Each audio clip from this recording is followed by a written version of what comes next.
Hey, bienvenue à un nouvel épisode du podcast Dos Hermanos Show! 24 mai 2020, on a été un petit peu moins assidus qu'on l'a été dans les dans les derniers mois. Comment ça va, Mario?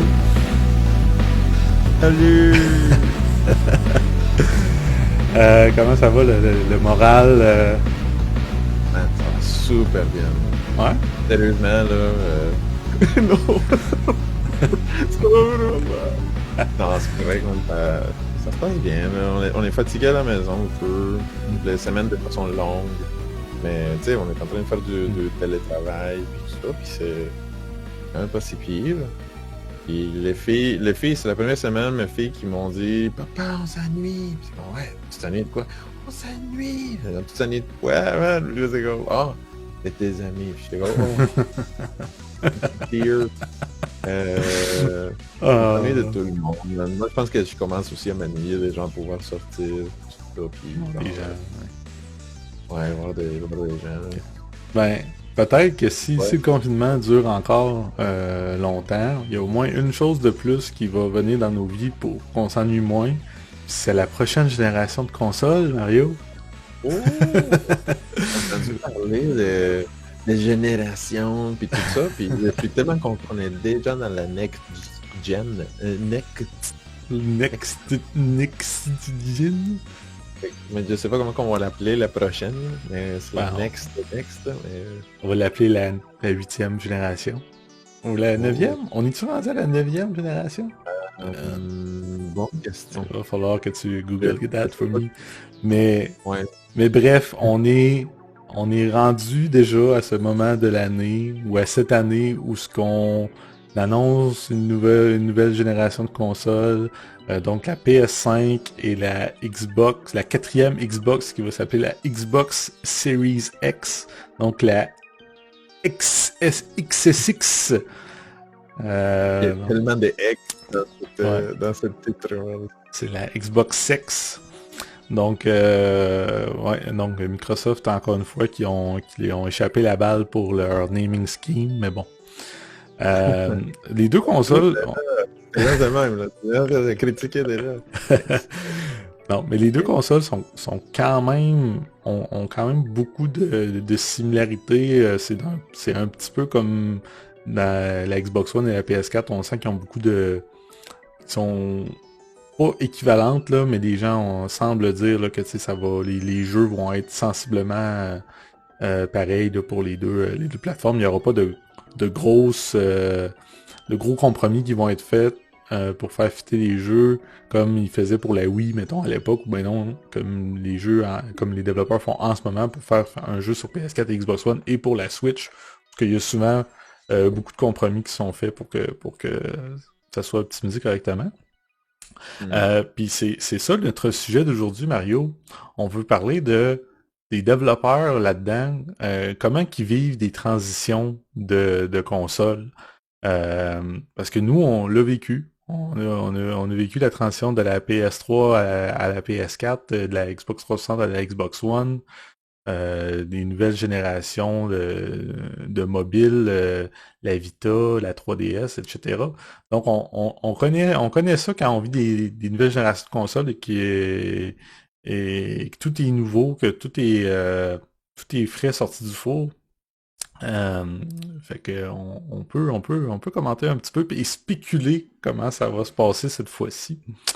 Fait que parle-nous, avant d'embarquer dans une nouvelle console, parle-nous de toi. T'étais où quand la PS4 et la Xbox One sont arrivés? Oh Euh, boy, man.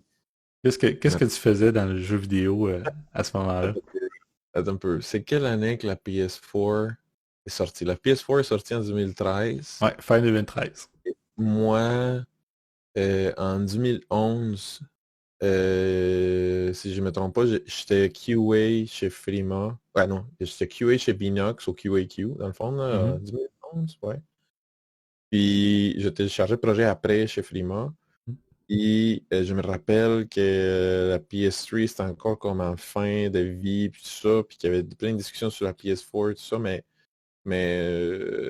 c'est là que j'étais, là. Je sais qu'il y avait beaucoup de spéculations sur les hardware. Il y avait déjà, je pense, au QAQ dans ce moment-là, des dev kits PS4 puis dev kit Xbox One au QAQ, là, qu'on utilisait pour tester des jeux Call of Duty dans le temps. Puis me semble que.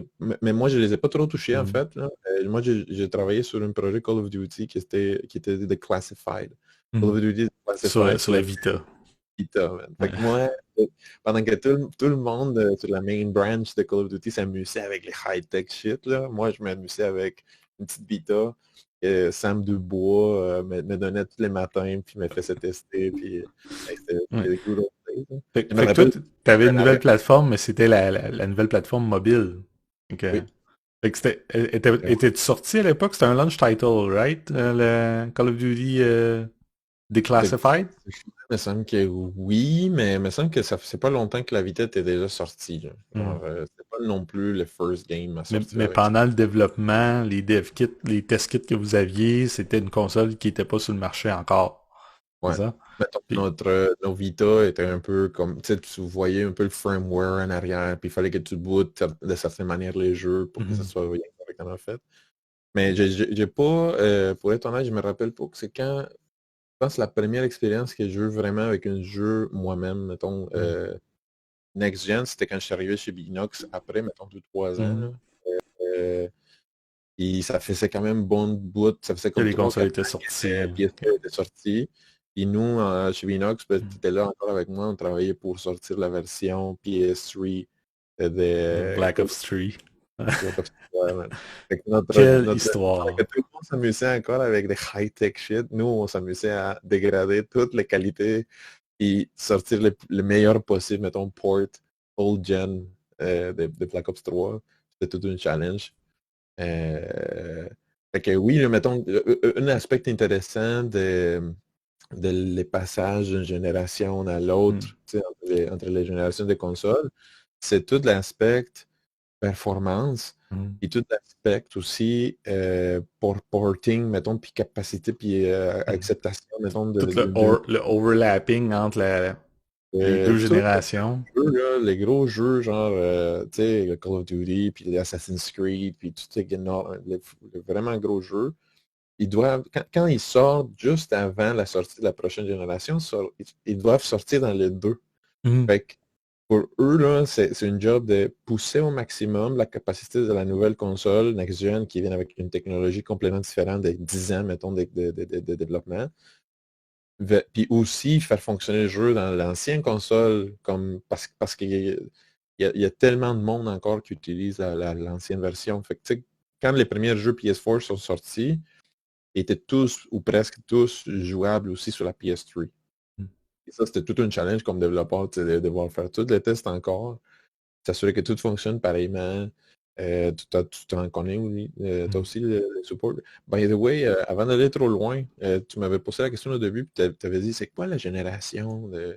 On est où, tu sais, On on est est rendu qui? où? J'ai fait I don't ma, know anymore. j'ai fait une handy dandy, genre Google Quick, Google Mhm. Search. Et dans le fond, la prochaine génération, ça va être la neuvième, Ok. officiellement. OK? Oh. Puis, je vais juste très, très rapidement faire une petite run-through de générations là, pour que tu te rendes compte à quel point ça a changé. La première, c'est en 1972. Puis là, on parle de vraiment First Generation Consoles, on parle des affaires vraiment obscures comme les télégames, toutes les affaires, mettons, qui s'est pluguées directement dans la télé pour jouer à Les Pong. Là. Magnavox, Odyssey, des affaires comme ça. Tu sais, il n'y avait pas de Nintendo encore. ColecoVision, par exemple, aussi. Ah non, la deuxième génération, ça part de 1976. Puis là, tu vas trouver, mettons, l'Atari 2600. Tu Mhm. vas voir la ColecoVision, Intellivision, par exemple. C'est là les Après ça, tu vas voir consoles qu'on connaît plus, là, que, tu sais, qui sont plus dans le collective mind, là, si on peut dire. Là. moi, c'est ça la première console que j'ai jamais touchée quand j'étais jeune. C'est une Atari 2600 avec les petits De designs wood avec du grain. bois. Ouais, c'est ça, les bois, là, avant. Après ça, tu as la troisième génération qui, elle, inclut la NES, qui est sortie en 1985, mais la troisième génération de consoles est partie à partir de 1983. Fait que t'avais des affaires comme la Sega SG-1000, que Mhm. j'imagine que était la première Sega aussi, une Sega Mark III, une Atari XEGS, une Sega Master System. Tout ça, ça fait partie de la troisième génération de Mhm. consoles.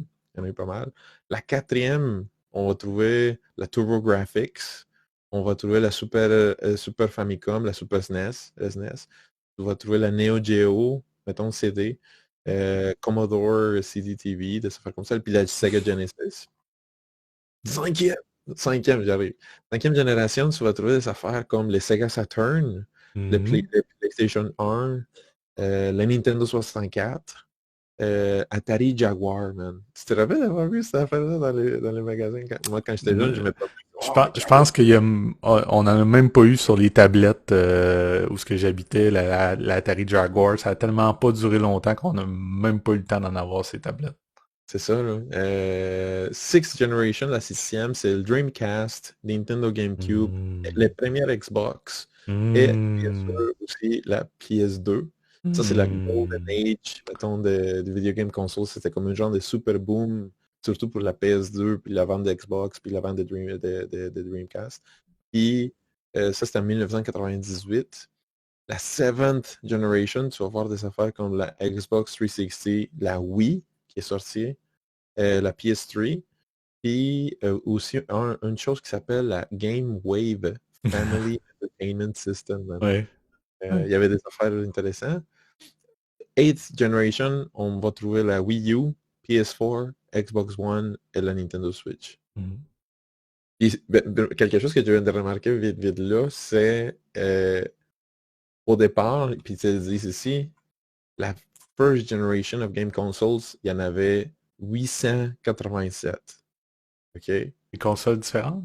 Avec 887 différents consoles différentes considérées comme la première génération des jeux Parce que c'était vidéo. juste un jeu bâti dans un frame, donc chaque jeu était considéré comme une console. Puis dans les cours de genre 30-40 ans, on est rendu à avoir littéralement 3 ou 4. Fait Ouais. que Nintendo, Sony, puis Microsoft dominent. Puis c'est vraiment le survivor d'une guerre générationnelle depuis 20 ans, 30 ans, de technologie, d'innovation, de business management, plein de décisions comme ça. Et puis aujourd'hui, tu sais, on n'en a pas une centaine de différentes consoles de jeux vidéo, on en a vraiment 3 ou 4.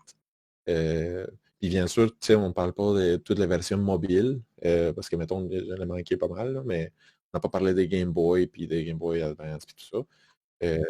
Puis non plus, on n'a pas parlé de PC gaming en tant que tel, mais tu sais, c'est ça l'histoire. On a eu pas mal. Puis c'est fou parce que depuis la septième, donc depuis la PS, en fait non, la sixième, quand la PS2 et quand la Xbox est arrivée, en fait, depuis que la Xbox est arrivée, juste après que Sega a arrêté de faire du hardware, les trois gros joueurs qu'on a actuellement sont encore là. C'est encore ces trois joueurs-là, puis il n'y a pas eu de mouvement depuis ce temps-là. Il y a ces trois gros joueurs-là qui se sont établis, puis euh, that's it. Puis ça a beaucoup à voir avec l'arrivée des digital, euh, toutes les marketplaces, etc. Les gens, ils investissent dans ces écosystèmes-là. Ils se bâtissent des librairies. Ça devient plus dur de passer à un autre joueur. Ça demande tellement de ressources de bâtir ces écosystèmes-là que c'est très difficile pour d'autres joueurs d'embarquer dans la game maintenant. Et puis c'est un peu ça qui fait que c'est un challenge additionnel aussi pour les développeurs. Maintenant, c'est de supporter tous ces écosystèmes-là. Euh, le PlayStation Network, Switch, Nintendo, je pense que ça s'appelle juste le Nintendo Network. Euh, Xbox Live, tout ça, ça vient avec leurs propres règles que tu dois adhérer, que tout au niveau de la sécurité, toutes les comment qu'ils traitent certains mots. Donc, confirme que sur les trois réseaux, tu n'as pas le droit d'avoir le mot nazi écrit nulle part. Il faut que Ouais, ton jeu, faut que ton jeu il y ait une façon de filtrer ça.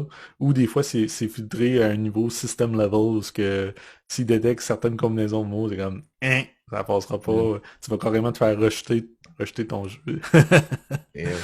Mais, mais donc, la neuvième génération, Mario. Mhm. C'est fou. Moi, pour revenir au sujet de tantôt, la première console unreleased que j'ai vue, en fait, c'était ma première semaine que je suis arrivé dans le jeu vidéo en janvier 2011. Euh, on était en train de faire Spider-Man Edge of Time. Et puis, vu que la 3DS venait tout juste d'être annoncée, euh, il nous avait dit on va faire un port. C'est pas une console très puissante, mais on va faire un port parce que ça va être une nouvelle console quand le jeu va sortir, puis on pense qu'il va avoir full install base, etc. Fait qu'on va essayer. Donc c'était comme qui veut être le premier testeur. J'ai levé la main. Et puis quand ils m'ont amené pour voir le dev kit, c'était une motherboard avec un écran vissé sur la motherboard. En fait, deux écrans vissés sur la motherboard, donc c'était pas un flip, c'était pas une console portable ou quoi que ce soit, c'était vraiment une motherboard avec une manette branchée à fil, une manette une Pro Controller de Wii euh, connectée après le motherboard. Puis pour jouer, il fallait carrément que tu regardes sur le board comme ça, puis t'avais plein de fils, il y avait plein de fils pluggés après. Et Euh, ouvert, ouvert, qui, comme ça. ouais, C'était qui pas était une... connecté en fait. Fait que c'était vraiment là, this is the hardware. Un jour, ça va fitter dans un petit case, etc. Là, mais pour l'instant, c'est ça. Ça, c'était quoi? Ça, c'était en même temps que ça sortait, Ça, Oui? ça c'est ben peut-être que nous autres on est en retard, je sais pas, parce que la console, je pense qu'elle est sortie en mars ou en avril. Donc ça, c'était 2 mois avant, c'était pas si longtemps avant que ça, là. La Euh, Wii U est sortie en novembre 2000. non, Le c'était Wii la U, c'est... 3DS, ça. Ah, ok, la C'est 3DS, la ok. 3DS. Fait que ça, Je mais l'ai on a bien peut-être eu nos dev kits en retard aussi, là, tu sais. Peut-être qu'il y avait des dev kits plus récents qui étaient déjà disponibles, mais, mais on avait ça. Et puis, fait que ça a été vraiment intéressant parce que au final, c'était la 3DS, puis surtout les premières générations de jeux sur la 3DS, on était capable de faire quelque chose à peu près aussi beau qu'un jeu de PS2. Mhm. Mais Edge of Time, c'était un jeu PS3 360. Mais la version de la 3DS, c'était un peu plus comme notre version pour la Wii qu'on avait aussi. On faisait aussi la version Wii de ce jeu-là. Et puis on avait carrément deux paquets d'assets. On avait des assets de basse qualité pour la Wii puis la 3DS. Et puis on avait les assets de haute qualité pour la PS3 et la 360 parce que la force de ces deux consoles-là, de ces deux types de consoles-là était tellement différente. Il y avait tellement de une différence de puissance que c'était impossible de faire exactement le même jeu. Donc, Mhm. on avait ce qu'on appelle des SKU. Donc, on avait deux paquets de SKU. On avait 4 SKU. Donc, on avait la 360, la PS3, la Wii, la 3DS. Mais ces deux-là, les deux étaient comme groupés ensemble. Comme on avait un truc qu'on appelait Next Gen et l'autre qu'on appelait pas Last Gen, on appelait ça Mid-Spec ou quelque chose comme ça. Et puis c'est comme ça que ça nous permettait de différencier les deux. Et puis quand les consoles, quand les PS4 et la Xbox One sont arrivés, on a dû faire un peu la même chose. Donc euh, je pense que le plus gros jeu que j'ai vu, le plus de plateformes, ça a été Skylanders Swap Force. Sur Swap Force, il y avait la Wii, il y avait un jeu à part pour la 3DS. Fait qu'il y avait la Wii, la Xbox 360, la Xbox One, la PS3 et la Damn. PS4. Donc, puis je sais que pendant ce moment-là, au QEQ, il était en train de tester Call of Duty Ghosts. Et Ghosts, c'était la même chose, mais il y avait une version PC en plus. Donc, Euh, Au niveau du développement, tu sais, le game design, etc., c'est relativement la même chose. T'as pas beaucoup de choses spécifiques à faire pour chacune de ces consoles-là. Mais au niveau du test, t'as 6-7 versions de jeu qui roulent sur du matériel différent, certaines qui ont un processeur un petit peu meilleur.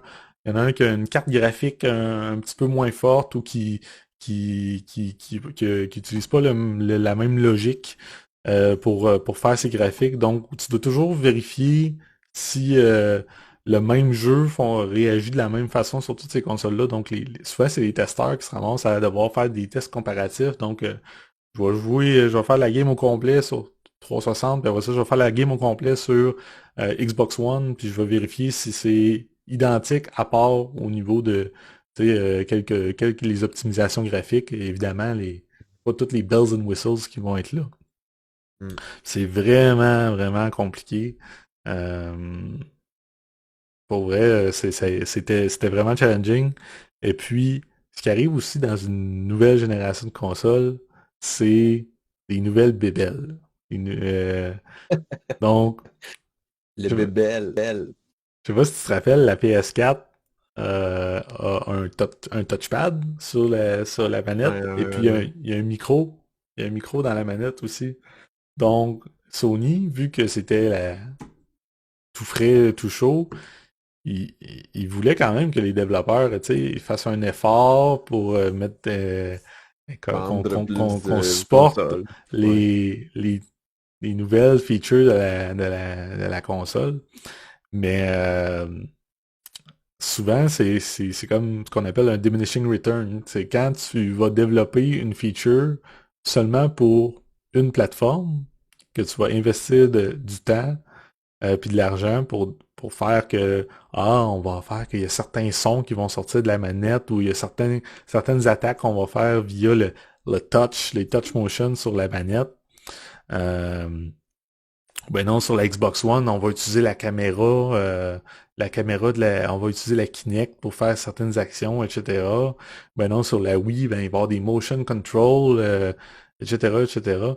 Mais tout ça, c'est du développement que tu fais juste pour une plateforme, puis tu vas espérer que les gens vont favoriser cette plateforme-là, ou les gens qui ont juste cette plateforme-là vont trouver la feature assez intrigante pour dire, hey, je vais acheter ce jeu-là parce que il utilise les features de ma console de façon intéressante. C'est quoi c'est quoi selon toi la bébelle la plus ridicule en tant que développeur qui t'a fait comme genre penser à comme oh my Ah. god, c'est quoi cette merde-là? Ou Le- comme le- pourquoi que quelqu'un voudrait faire ça, tu sais?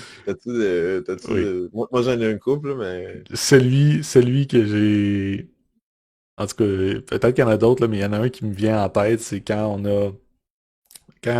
Sony a annoncé la PlayStation Move, donc les motion controllers pour rivaliser avec la Wii. Euh, Vu que Amazing Spider-Man était un jeu, était une licence de Sony, ils voulaient qu'on ait des features additionnelles sur la version PS3. Ils voulaient que la PS3 ait toutes les bells and whistles, tous les trucs de plus pour la Ouais. différencier de la version de 360. Donc, ils voulaient qu'on supporte la PlayStation Move. Mais la, le jeu se prêtait pas vraiment à des motion control du tout. Euh, Puis on a fait un control scheme. Le jeu se passait avec ces contrôles-là, mais c'était complètement injouable. On avait un testeur. Voyons, Dis pas son nom, dis pas son nom. Mais ça, Il va se sentir ciblé, genre. c'est Chris. Chris, son prénom, me semble. Et puis, Ok. il fallait à chaque fois qu'il y avait des changements au gameplay, il fallait qu'il joue avec cette manette-là, avec les move control pour essayer de voir si c'était faisable. Peux-tu faire une démonstration de quelle sorte de mouvement fallait faire pour. Tu te rappelles-tu de genre. Non, il n'y avait pas de mouvement spécial, mais c'était Ok. vraiment que tout le déplacement de la caméra se faisait avec, Ouais. avec la manette, mais il fallait que tu tiennes une gâchette pour que ça enclenche le, le mouvement de caméra. La détection, Mais c'est ok. un jeu où ce que t'es Spider-Man puis que tu te swings dans les airs. Donc la caméra, elle bouge all over the place, all the time.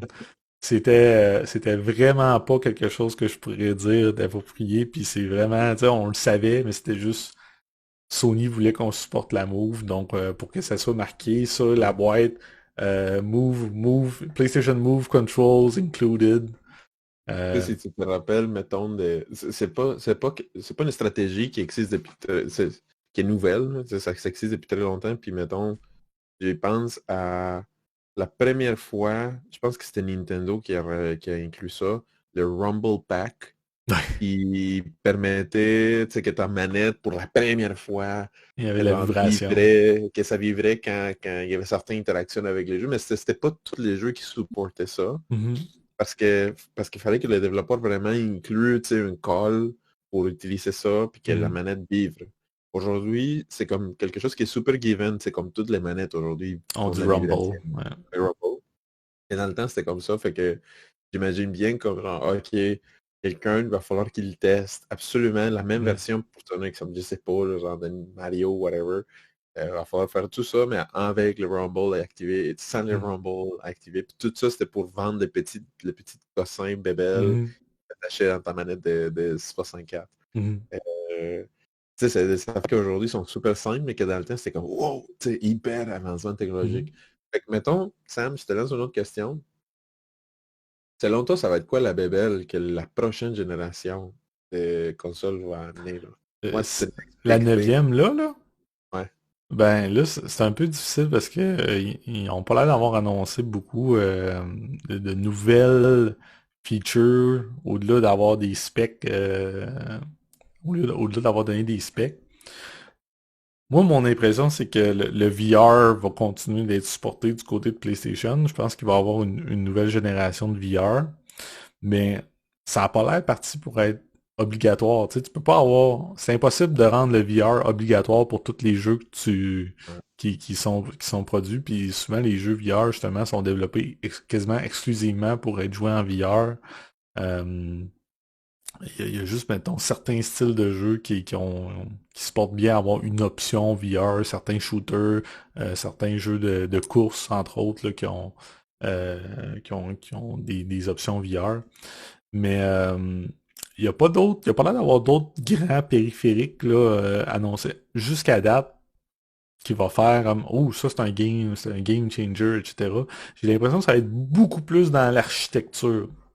Donc il y a des features qui ont été nommées du genre tu vas pouvoir savoir tes amis qui sont en train de jouer à tel jeu.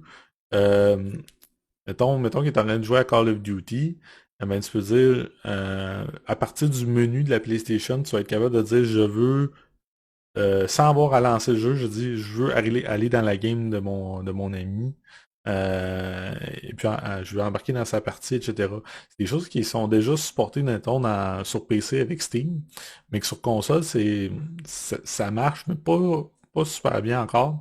Mais ça va demander que les développeurs de jeux puissent, ça va être maintenant une exigence, ça sera plus un nice to have, ça va être carrément, si tu as un jeu en ligne, il faut que l'option de rejoindre les parties de tes amis ou de pouvoir embarquer directement dans le lobby multiplayer au lieu de passer par le main menu, d'aller choisir multiplayer, etc. Devoir, va falloir qu'il y ait une façon plus rapide d'y accéder ou plus directe. Mhm. Puis ça va demander vraiment beaucoup une approche différente de comment qu'on fragmente les jeux vidéo, je pense. Donc, il y a déjà, je pense que c'était Call of Duty Black Ops 3, d'ailleurs, le premier jeu à faire ça, ou Black Ops 4, où ce que tu pouvais charger juste le multiplayer ou juste le single player du Mhm. jeu pour choisir ce que tu voulais jouer en premier parce que les deux pesaient comme 30 gigs chacun ou 40 gigs chacun. C'est quelque chose, encore une fois, qui existait depuis un bout sur PC, mais que tu sais, sur console, ça prenait du temps à arriver parce qu'il y a beaucoup plus de réglementation. Euh, si tu veux mettre un jeu sur console, il faut que tu aies l'autorisation de Sony ou de Microsoft ou de Nintendo. Donc, ils ont des règles à respecter, ils ont un processus de certification beaucoup plus long. Tu peux pas faire ce que tu veux, si on peut dire, comme sur PC, où c'est un exécutable, puis OK, on le met disponible sur Steam, puis on fait ce qu'on veut à partir de là, ou presque, là. C'est quand même... tu sais, je suis en train de lire un peu parce que c'est comme tu dis, il n'y a pas encore eu une confirmation officielle de toutes les specs, de Mhm. tout ce que la console va pouvoir faire, ni de Xbox, ni de PlayStation, mais il y a certaines choses qui sont sorties, puis leakées, puis il y a eu certaines Mhm. démos, puis des choses comme ça. Puis j'ai trouvé une comparaison qui parle de différentes catégories. Euh, Mettons, les prix, on ne le sait pas encore. Tu Mhm. sais, c'est juste des spéculations à date. Il n'y a pas eu une confirmation de combien ça va coûter cette affaire-là. Mais on s'entend que ça va être, je pense, ça va être autour de, mettons, 500, 600, 700 piastres. C'est comme ça, quelque chose comme ça. Ouais, C'est pas j'ai qu'ils vont entendu se dire que rendre à 1000 $. la première année, ça allait être très dispendieux, puis qu'ils s'attendaient à ce que les PS4, Xbox One continuent que la plupart des jeux continuent à sortir sur les anciennes consoles parce que c'est pas tout le monde qui allait pouvoir se permettre la nouvelle génération pendant faciles, là, les 2 premières années, là, il n'y aura pas des grosses install base, là. Ça fait que ça va être déjà comme on va voir, là, mais c'est sûr qu'ils peuvent pas aller trop loin parce que s'ils commencent à frapper, mettons, le price range des ordinateurs de Mhm. gaming, mettons à 1000, 1200, ça serait pas compétitif pour eux autres. Mais là, ça parle aussi, par exemple, tu sais, il y a certains buzzwords, mettons, qui sont en train de sortir en ce moment qui vont nous frapper dans la face dans les prochains mois avec leur marketing qui va sortir. Puis je viens de lire, puis c'était comme genre, les deux consoles vont permettre du 8K gaming, OK? C'est Une quoi? résolution de 8K. Ah! Ouais. Puis les deux, supposément, parce que là c'est comme confirmé ou pas, les deux vont permettre ça à 120 frames per second. OK? Fait que ça déjà, là, en tout cas pour moi, là, c'est quand même un insane improvement graphique et puis de performance qui n'existe pas aujourd'hui dans la PS4. C'est une complète, c'est un animal complètement différent, là, cette Hmm. machine-là. Mais à moins Euh, que ce soit genre Minecraft, là, je te dis que je pense pas qu'il y a beaucoup des jeux qui vont être capables. Je pense pas que Call of Duty va rouler à 8K 120 FPS. Ça va être soit 8K, soit 4K 120 FPS, ou même pas, là, tu sais, c'est ça. 1080p 120 FPS. Euh, en tout cas, ça reste à voir, là, mais oui, c'est cool de savoir que la limite est là, parce qu'il y a certains jeux qui vont être moins Ouais. qui vont moins pousser les ressources, si on peut dire, de base, à la limite, qui vont pouvoir profiter de ça. Euh, je pense à quand la PS3 était sortie, les gens disaient 1080p graphics, gna, gna, gna, mais il y a tellement pas beaucoup de jeux qui pouvaient rouler en 1080p parce que ça demandait juste beaucoup trop de power.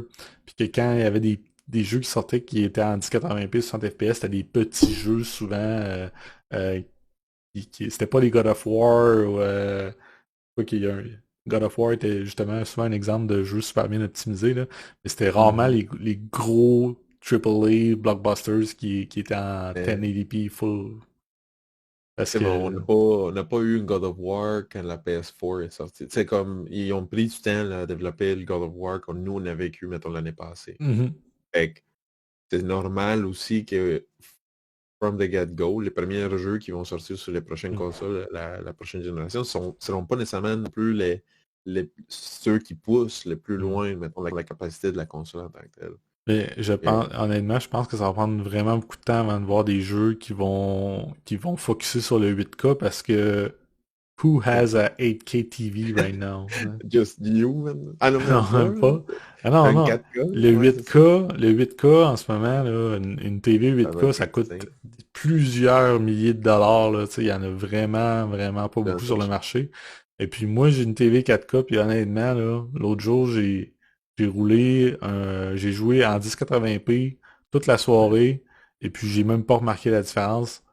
Tu sais, c'est une 65 pouces 4K, puis je remarque même pas la différence. Tu vois la distance entre mon divan puis la télé, là, c'est pas... je suis quasiment collé dessus, là. Puis je vois presque pas la différence entre 4K et 1080p.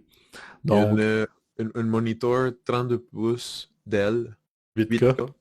Ça coûte 5300 $, man, aujourd'hui. Et je sais même pas si support euh, ça doit être 30 FPS. 140, je sais pas. Hmm. Souvent, c'est pour Le le, current task, là, combien pour de le pouces. travail, souvent, des écrans comme ça. Fait que tu sais, ouais, c'est pas encore nécessairement super Puis, dispo pour tout le monde, là. honnêtement, je pense que là, on est, 66 on est rendu Hz. dans Ouais. le range du diminishing return, dans le sens que la densité de pixels des images 4K est déjà tellement forte. Tu sais, même sur une grosse TV comme celle-là, c'est Ouais. déjà tellement gros que pour vraiment bénéficier du 8K, ben, il te faut une TV genre 100 pouces, là, tu sais, OK. 82 pouces au moins, là. Fait que, Il y a une Samsung. OK, real shit, ok, man. ok, let's go. Samsung, 98 pouces. OK. Oh! UHD, HDR, QLED, 8K, Smart TV. Par 25 000. Samsung, ça coûte 99 999 piastres chez Best Buy en ce moment.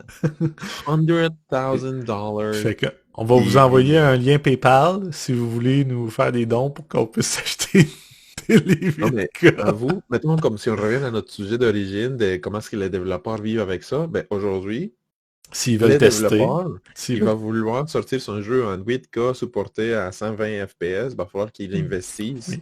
et qu'il aille des moniteurs puis Ça, des screens pour tester ça, là. ça c'est un C'est- super bon point, l'investissement. Quand il y a Tandis une que nouvelle le- génération de consoles qui sort, les dev kits coûtent excessivement cher. Donc, on parle là, de plusieurs milliers de dollars par dev kit. Je peux pas vraiment parler des prix de chaque dev kit, mais la plupart du temps, c'est plusieurs milliers de dollars par dev kit. Donc, si tu veux que chacun de tes artistes 3D, chacun de tes animateurs, chacun de tes designers ait un dev kit à leur bureau, on parle de beaucoup de plus que le prix de leur PC de développement. Et puis leurs ouais. PC de développement ont besoin d'être upgradés aussi parce que justement, si tout à coup 4K c'est banal, tu as besoin d'être capable de faire beaucoup plus, ben tu veux pas que quand tu testes une feature sur ton PC, tu sois peut-être quelque chose de moins fort que ce que la console est capable de faire en général. Tu as besoin parce que t'as tout ton code de debug qui roule en plus. T'as besoin de quelque chose de plus puissant que la console Ouais. pour faire ton développement sur ton PC. Fait que ça demande des PC gargantuesques. Là, en ce moment, ça doit être des PC avec minimum 64 GB de RAM. Probablement. Là. Je spécule encore une fois, mais ça doit être des PC absolument insane. Euh, donc, si tu te dis on va faire un jeu qui va pousser la sauce graphique sur la prochaine génération de consoles en ce moment, ça doit être un investissement massif, là. Vraiment, vraiment. Alors, sors le portefeuille, là. Ils n'ont pas encore dit combien de gigabytes de RAM Hmm. les nouvelles consoles vont avoir. Ils n'ont pas parlé de... Ils ont juste annoncé qu'il va y avoir de GDDR6 à date. Puis, mais tu sais, il y a une feature quand même super que j'ai vu dans certains releases puis tout ça. C'est les Solid State Drive de la PS5 Hmm. qui supposément c'est une version, tu sais, c'est comme un genre de technologie que même les SSD aujourd'hui, c'est le Solid State Drive d'une PC aujourd'hui est pas si rapide que ça. Hmm. On parle de Euh, quelque chose qui est 100 fois plus rapide qu'une PS4 ou quelque chose comme ça, là.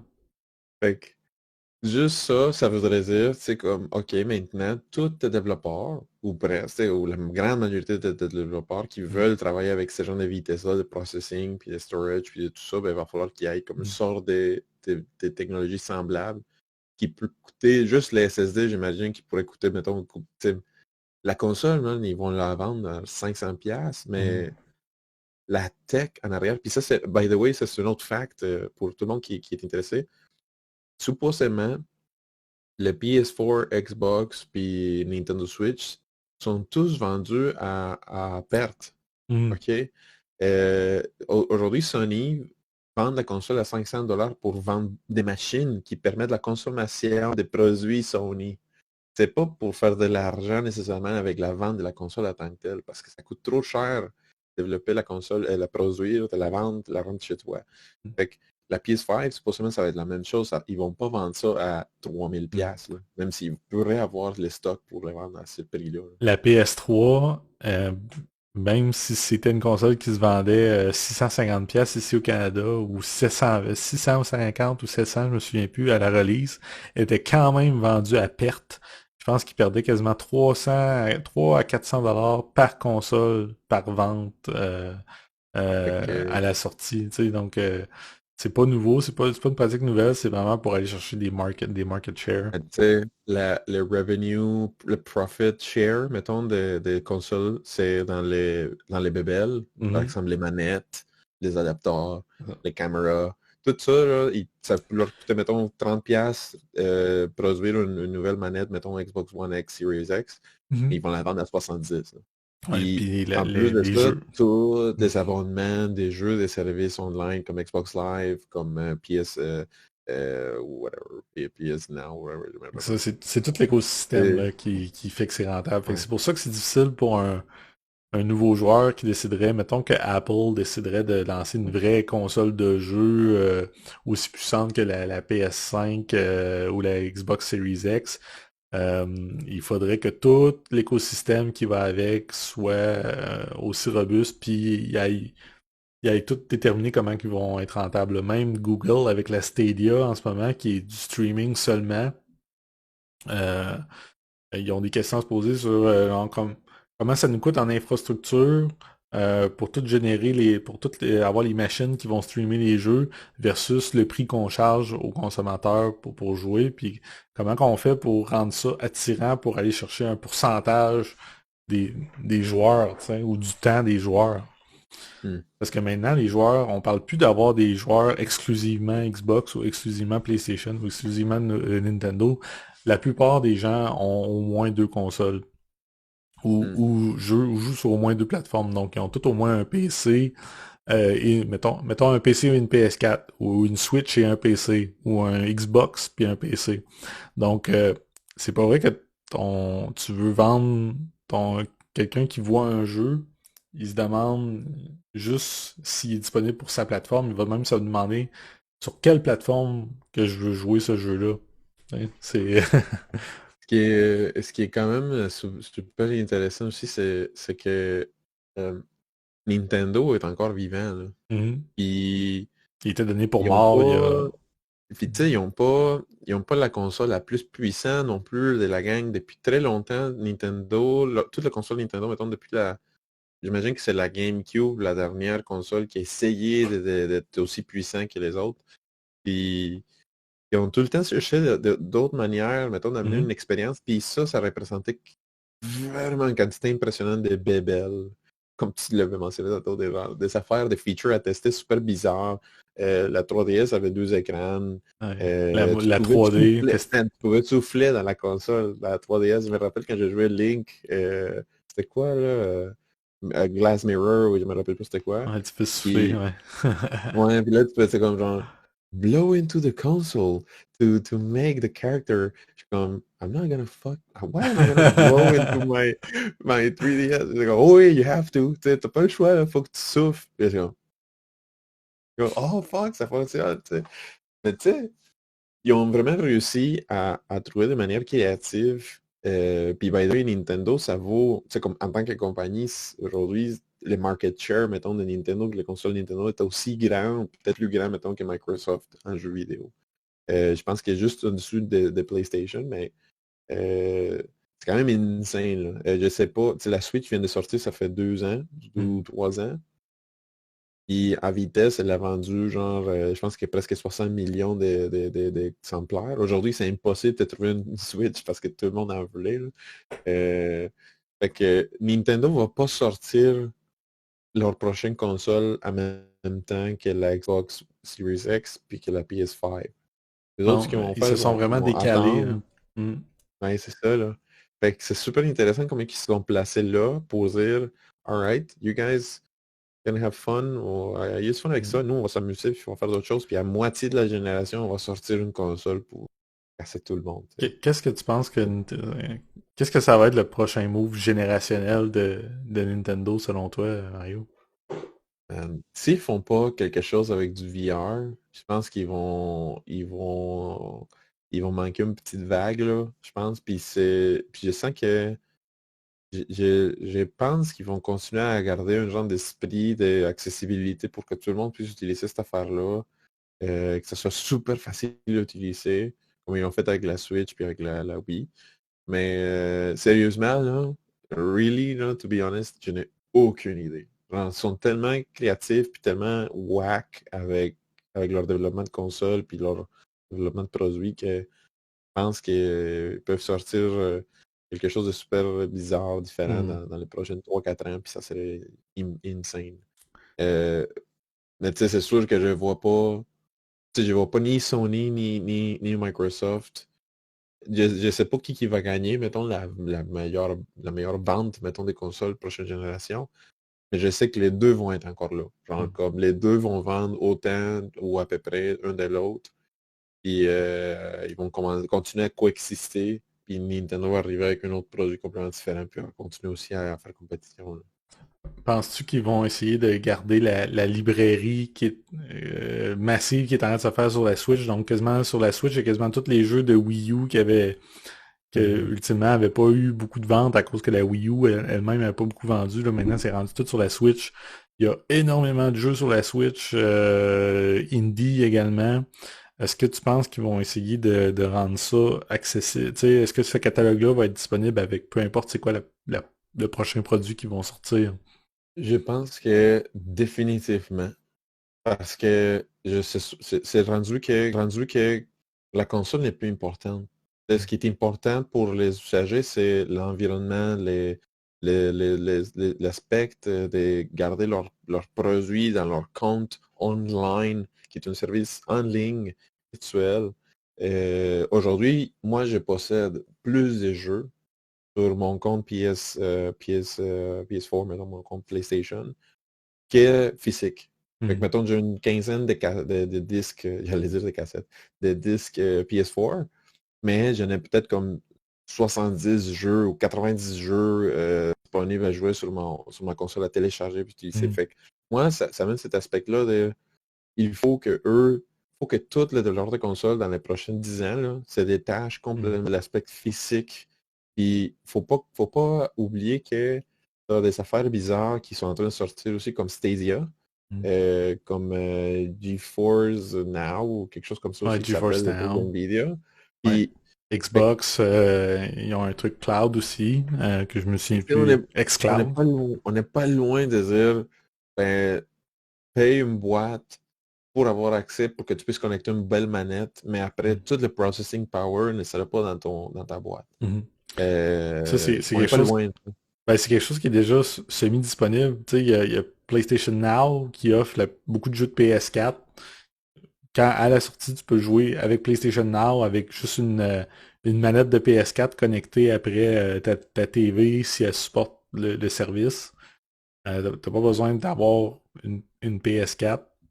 T'as xCloud, qui est le service de streaming de Microsoft, qui est en bêta en ce moment, je pense, mais qui est le même principe. Tu branches une manette de Xbox One sur ton petit laptop, tout crummy, puis tu peux streamer n'importe quel jeu, tu sais.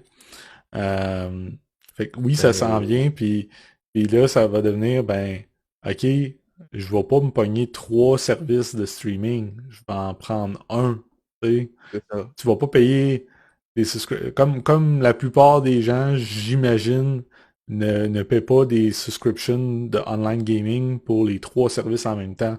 Tu payes Ouais. pas Xbox Live, PlayStation, puis Nintendo Online en même temps. En tout cas, je pense pas. Ben, Donc, si tu le fais, t'as tous mes respects, mais en même temps, ouais. c'est comme Mais c'est comme. qui a autant de temps, autant d'argent, autant, tu sais, ça doit être une niche très, très petite, mettons, de Hmm, la grande population. Puis c'est pour ça que la majorité des gens, mettons comme moi, je m'achetais une PlayStation 5, pas parce que ça va être la meilleure machine ou parce que J'adore la brand, puis je les adore, je les aime. Ça va être plutôt pour les jeux. Mm. Puis parce que j'ai envie de jouer le prochain, mettons, Uncharted, ou j'ai envie de jouer le prochain Last of Us, j'ai envie de jouer le prochain God of War. Les exclusivités, mais aussi les deux, by the way, ils ont déjà annoncé que les deux nouvelles consoles seront rétro-compatibles. Mhm. Fait que tu vas pouvoir jouer tes anciens jeux PS4 dans ton PS5. Fait que pour moi, c'est juste c'est un no-brainer pour moi. Dire, j'ai déjà investi 1000$ dans les dernières 5 ans ou 6 ans dans mon PS4, dans mon account, j'ai plein de jeux, ben, je vais pas me payer une Xbox. Là. Genre, Mhm. j'ai zéro dedans. Là, genre, pourquoi je switcherai, là, tu sais, je suis déjà trop marié avec l'environnement, l'écosystème Mhm. PlayStation. C'est pour ça qu'un Puis, un nouveau joueur aurait beaucoup trop de misère il faudrait qu'il y ait des killer features que personne n'a pensé pour te convaincre de faire le switch, tu sais. mais ça, c'est une décision que autant PlayStation comme Sony, comme Microsoft, n'ont pas été capables de prendre quand à la huitième génération avec la PlayStation 4 puis avec la Xbox One. Mm. Quand ces deux dernières, les anciennes, le next-gen consoles sont sorties, les deux ont dit pas de rétrocompatibilité. Tu ne pourras Mhm. pas jouer tes jeux PS3 dans ta PS4. Si tu veux jouer, achète-les. Tu sais. Mhm.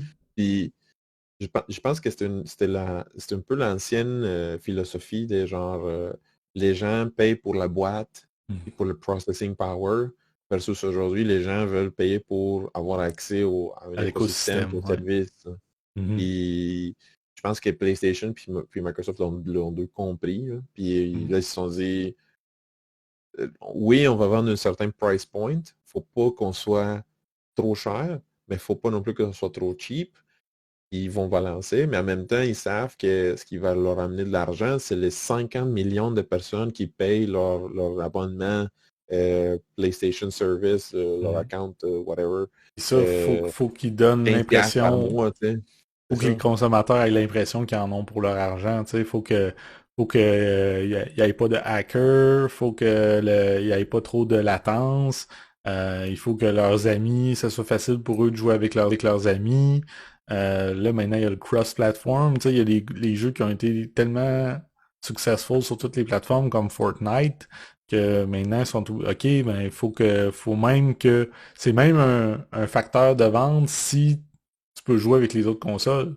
Et donc, comme c'est ironique, du genre, C'est ça. on veut que tu le prennes sur PlayStation, mais ce qui va faire que on veut voir que tu joues sur PlayStation, c'est que tu es capable de jouer avec tes amis qui sont sur Xbox.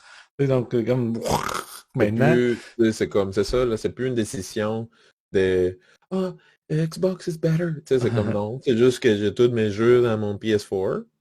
Puis je peux quand même jouer avec toi à Fortnite quand tu veux, man. Tu sais, Mhm. c'est pas grave. Pourquoi je jouerais à ça? Alright, donc ça c'est un autre podcast.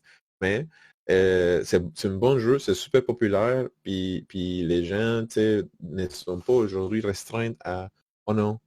Puis c'est juste une console ou l'autre qui peuvent jouer Mhm. ensemble. Moi, je sens que toute cette révolution-là a été faite à cause de les systèmes de distribution de jeux, les online stores. Mhm. Et si on revient à ton premier commentaire sur les game dev puis comment ça a été impacté, les développeurs, plus que jamais, sont forcés à pas juste faire un bon jeu. Tu sais, c'est Faut qu'ils comme pensent à où ce depuis, qui puis va ça être fait, puis distribué. c'est ça, puis pour nous, peut-être que ça fait, c'est normal, tu sais, on a commencé à développer des jeux Mhm. quand la PS3 puis la PS4 étaient déjà là, mais pour quelqu'un qui a développé des jeux pour la PS2, quand la PS2, il n'y avait pas vraiment de online store, je pense que ça Mhm. commençait à peine Non, à il n'y en avoir un avait petit pas. service comme ça, Mhm. il n'y en avait pas. Fait que c'est un grand changement. Mhm. Aujourd'hui, tu sors un jeu, puis tu veux le publier, puis le vendre, puis le distribuer dans le store PlayStation, tu dois t'adhérer à toute leur politique, tu Mhm. dois t'adhérer à certaines restrictions de publishing. C'est une skill Mhm. set qui n'est pas juste faire un bon jeu. Là. Ah, C'est produire puis le publier. Tu sais. t'as des C'est ça contrats d'exclusivité, du genre, tu sais, mettons, sur PlayStation, il y a du contenu de Call of Duty qui sort, qui est disponible, qui est exclusif pendant quelques mois. Là, en ce moment, t'as des jeux PC qui sortent exclusivement sur le Epic Game Store. Tu sais, ça, c'est des deals, là. Il y a des montants d'argent qui sont calculés là-dedans, tu sais. C'est vraiment complexe de se dire where, où est ma fanbase en ce moment? Où est ma user base? Est-ce qu'elle est sur cette plateforme-là? Est-ce qu'on fait assez de profit si on sort sur toutes ces plateformes-là en même temps? Cette plateforme-là m'offre plus d'argent, mais il y a moins de installed users. Mais est-ce que mon jeu est assez gros pour dire je vais convaincre des gens d'aller sur cette plateforme-là?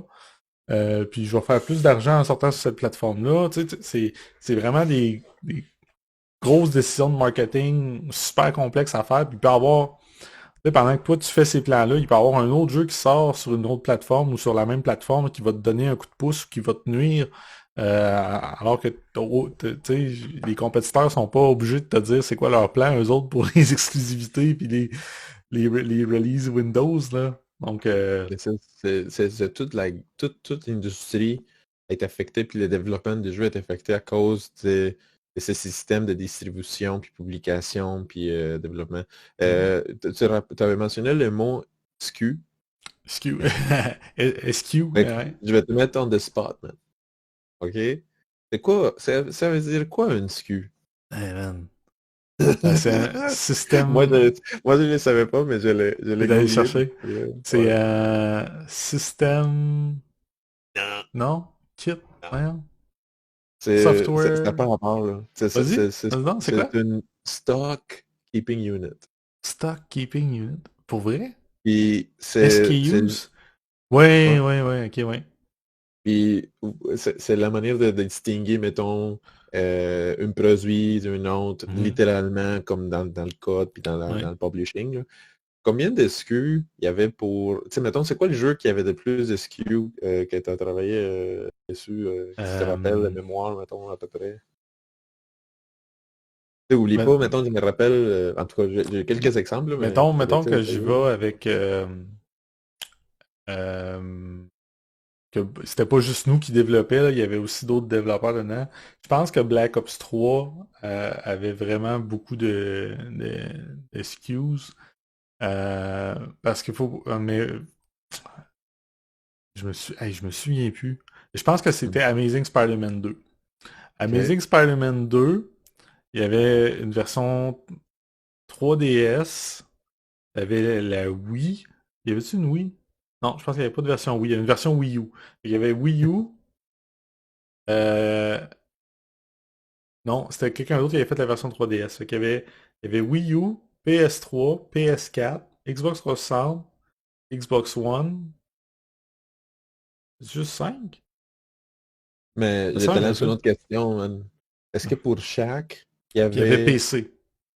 Est-ce que Ouais. pour chaque, il y avait des différentes versions, mettons, Oui, Europe, c'est ça. Japan, C'est ça. China? Fait que là, t'avais les langages, puis souvent, ça va avec la taille du disque. Fait que, mettons, sur un DVD, tu peux pas avoir tous les langages d'Europe sur un DVD. Il faut que tu aies une version Allemagne, mettons, région scandinave, t'en as un autre pour l'Europe continentale, puis tu vas en avoir un autre pour la Russie, puis souvent on fait un SKU séparé pour la Russie parce que les Russes sont des super... Il y a beaucoup, beaucoup de hackers en Russie, donc tu veux avoir un jeu qui a juste la langue russe pour pas qu'eux autres ils hackent la version qui est disponible sur leurs étagères puis qu'ils la rendent disponible partout dans le monde. Eux autres, s'ils la piratent, ben il y a juste le russe dessus, donc ils peuvent pas mettre une version anglaise disponible ailleurs. Pendant longtemps, c'est ça qui a été fait. Avec le temps, ils ont réussi à trouver d'autres façons de le faire, là.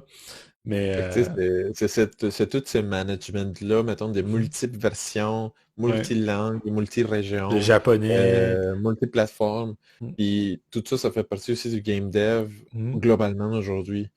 Quand tu sors, mettons, un jeu sur Steam, tu pourrais avoir aussi plusieurs différentes Mhm. versions selon la région dans ton Steam est en train de Mhm. vendre ton produit. Puis c'est la Mhm. même chose pour PS5 puis la Xbox. Fait que ça, c'est une notion aussi des game dev qui est là puis qui va Mhm. rester là pendant tu sais, tout le futur, je pense.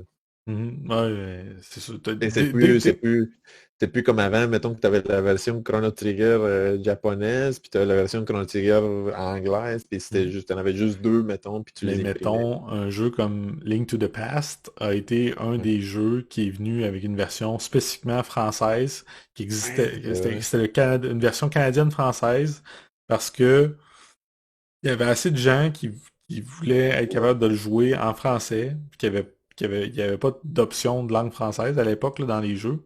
Donc le jeu il y avait tellement de texte que s'il voulait jouer, ben vu que les cassettes de Super Nintendo n'étaient pas compatibles avec les cassettes qui venaient de France, ben il avait pas le choix d'avoir une version avec les voix en français du jeu qui rendait sur la cassette, puis il y avait tellement de texte qu'ils ne pouvaient pas mettre les deux langues sur la même cassette. Donc il fallait qu'il y ait une cassette spécifiquement avec juste la langue française dessus, qui était vendue juste au Québec.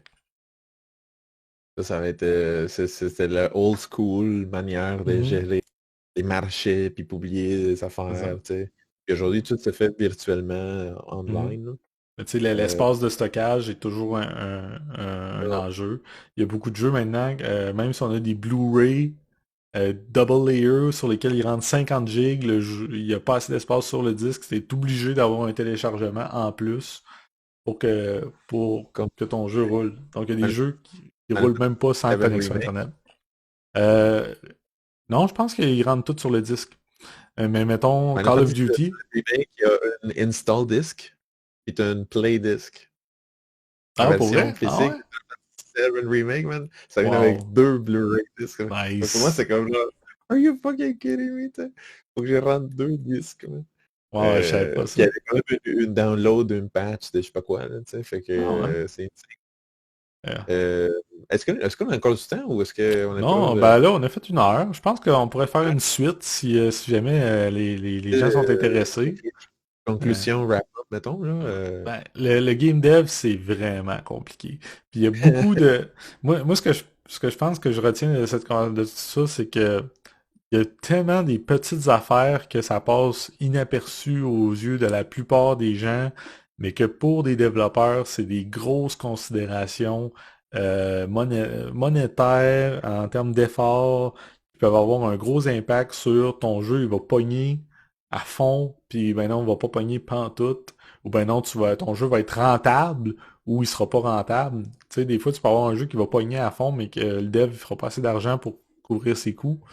Euh, puis c'est souvent, tu peux avoir toutes ces bonnes choses, tu peux avoir tout bien préparé, mais ton timing va faire que finalement tu te ramasses à sortir en même temps que Grand Theft Auto 5, puis tu passes complètement inaperçu, puis t'as tout perdu. Il y a tellement de facteurs dans le développement de jeux vidéo euh, que c'est vraiment c'est tricky business. C'est important, c'est important d'être flexible, d'être capable de s'ajuster pendant le développement, puis d'avoir vraiment toute l'information, le plus d'informations tu as sur tes joueurs, puis l'écosystème, puis qu'est-ce qui marche pas, le mieux tu es capable de développer une confiance, on peut dire, par rapport à ton produit, puis te donner une idée si tu vas faire de l'argent au bout du compte ou ben non, si tu vas mettre la clé dans la porte. Fait que, La, on salue tous nos amis développeurs en ce moment qui sont aux qui- prises avec ce dilemme-là tous les jours de leur vie. bon, moi, j'ai une réflexion finale, mettons, de mon côté, Mhm, c'est quand j'ai fait la recherche de génération, tout ça, j'ai mhm, regardé les années, les, la vitesse, tu sais, l'état dans lequel les nouvelles générations sont en train de sortir est accéléré là, depuis les dernières... tu sais, à chaque ah fois, oui. c'est plus rapide. Fait que les premières générations, elles duraient, mettons, une quinzaine d'années, vingtaine d'années. La cinquième génération, elle durait peut-être une 13 ou 14 années. Puis la dernière, elle a commencé en 2011, puis on est en 2020. Fait que, tu sais, ça fait juste 9 ans que ça durait, ou 8 ans que ça durait, avant qu'ils commencent déjà, anyway, à la développer puis à sortir. Mhm. Fait que, il y a une genre de vitesse de 10 ans, mais en fait, tu sais, si tu comptes, mettons, la version Pro, si tu comptes la version Ouais. Lite, si tu comptes des itérations Il qu'ils y a font des sur incréments, il y a des incréments à l'intérieur des générations maintenant. Tu as toujours des périphériques qui viennent faire un gap, si on peut dire, avant la ça. prochaine. Ouais. Mais Je ça, me c'est. rappelle quand j'ai travaillé sur le remaster de Modern Warfare avec Binox. C'est quand la version Pro de la console est en train de sortir ou allait sortir. Fait que tu Mhm. sais, Sony on avait des dev kits pro. Dans le temps, c'était la Xbox s'appelait Scorpion. Puis l'autre s'appelait je me rappelle plus. Durango, je me rappelle pas. Non, c'était pas Durango, c'était Neo. Il y avait une autre. Neo. Hein? Neo, c'est vrai, la PS Neo. Il y avait des code names pour tout. Fallait pas que tu les appelles comme ça publiquement. Puis tout. Est-ce qu'on va être obligé de couper le podcast? Est-ce qu'on avait le droit de dire ça? Oui, ça fait fucking 15 ans que c'est sorti. Okay. Si quelqu'un s'est rendu et qui nous entend dire ça, tant mieux. Je l'ai vu dans des articles. Flag for inappropriate content.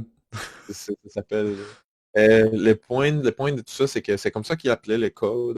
Puis en plus de ça, c'était juste une version, une spin-off, une version genre pro de la PS4. Puis juste ça aussi, ça prenait du test. Ça a pris une phase de développement différent, de hardware différent. Il y avait tous des achats, mettons. Mais je me rappelle que les studios avaient acheté des écrans 4K juste pour ça. Avant la PS4, les TV 4K dans toutes les salles de meeting, c'était quite an investment. Là. Il y avait tout ça, le UHD, le HDR, ouais. Qui était supporté avec la PS4. Puis juste ça, ça représentait du dev, du test. Il y a eu des développeurs graphiques, mettons, des graphic programmers qui, eux, leur job, c'était de s'assurer que le HDR fonctionnait, puis travailler à temps plein pendant des semaines sur ça. Shout-out, Étienne Giguère. Fait que tu sais, c'est une art.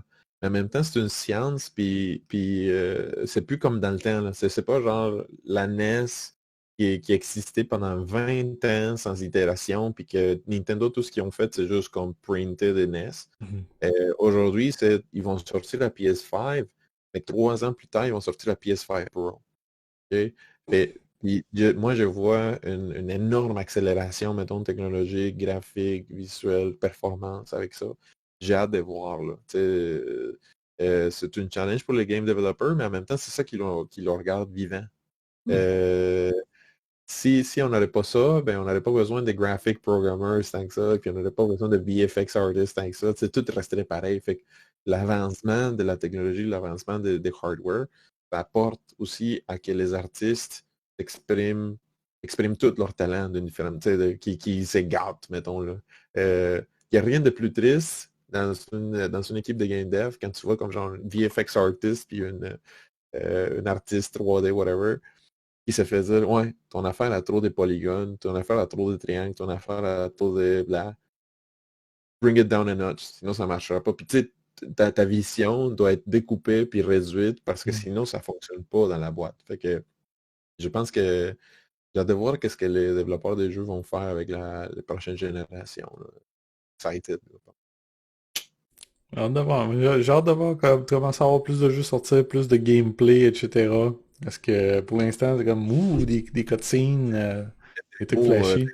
Unreal 5, par exemple, là, ça c'était une scène. Si vous ne l'avez pas vu, les gens qui nous écoutent encore, allez voir le démo de Unreal 5 sur une PS5.